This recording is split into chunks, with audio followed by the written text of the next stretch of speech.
Hi guys, just wanted to do a couple of examples from 11.3 which you've done for me today. It's Friday. I know I've marked what people have sent in, so you'll have hopefully had some feedback.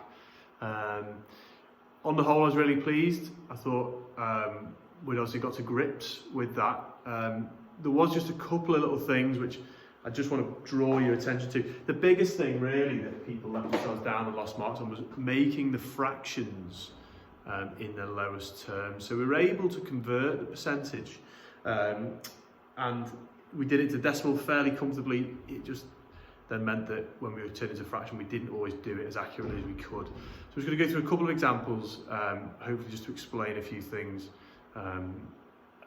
which some of us may have got wrong. Okay, if we just take something like question 4, which was 65%. Okay, and it wanted a decimal, and B was a fraction. So we know that as a percentage we've got 65 out of 100. So as a fraction we've got 65 100ths. Okay, we know as a decimal here that we would have no whole ones and we would have 65 hundredths. 6 tenths, 5 hundredths makes it 0.65. Okay, if we times that by 100 we would have 65. So therefore that gives us our percentage if we did it in reverse.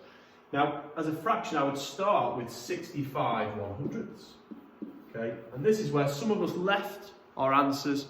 We didn't always go far enough checking that they were in their lowest terms. To do that, we've got to make sure we find our common factors. Okay. Now, hopefully there you will see that a common factor of 65 and 100 is 5, and therefore we can work it down from there. Dividing both numbers by 5 would give us 13 20ths. Okay. Think to yourself straight away, can I go further? Well, 13 is prime. Okay, so we can't then go any further than that one. Okay, if I just pick another example for you, let's take something like question 9. That was 108%. Okay, so it's slightly different there. We're going over the 100% mark. Therefore, we know if we write that as a decimal, we've got 1 whole one, okay, and we've got 8 tenths there. Now that would look something like that, 1.08, okay, 1 whole one, and we've got 8 in the remainder. So we'd have 1.08. If we then have to put that into a fraction, well, how do we then do that? Okay, well, we know we've got 1 whole one, so we can write it as a mixed number. We've got 1 whole one, and we've got 8 100ths. Again, we've got to make sure we are reducing to our lowest terms. So we would say that we had 1 whole one still. We could divide both by 2. So here's a common factor. 4/50ths. We can go further. Okay, we could divide by 2 again, we halve again, and we could say we have 1 and 2 25ths. Okay, so something like that there is really important that we go that extra mile and we go a bit further. What a couple of people did was write their answer as an improper fraction.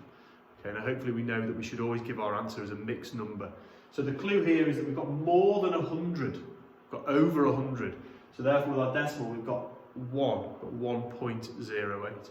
Okay, we've got 1 whole in our fraction and 8 100ths left over, and then we reduce that down and we end up with 1 and 2 25ths. Okay, I know I've marked them for you. I just thought I'd throw that on there just to give you a bit of a hand in case my feedback to you weren't still sure of. Well done with all your effort this week. Really impressed. Every week, don't forget, we'll have a bit of a sort of an interactive task where you're going to send me the answers back.